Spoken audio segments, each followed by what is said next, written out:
far noon, we have endorsed 182 families po ng OFW sa DOLE, no?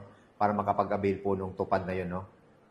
Sige. Ang ginagawa natin, no, doon po sa Facebook page natin, no, sa Facebook page ng DMW Region 12, pati po ng OWA Regional Welfare Office 12, nandun po yung QR code, no, para ho ma-scan nila at doon po, right there and then, pwede na ho sila mag-fill up ng detalye nila na they were requesting assistance, anumang form yan, para ho may pasok na yun sa mga database namin at yun po yung magiging basehan natin, no, kung ano po yung pwede nating ano po yung karapatang assistance na pwede po nating may provide sa mga pamilya po ng OFW.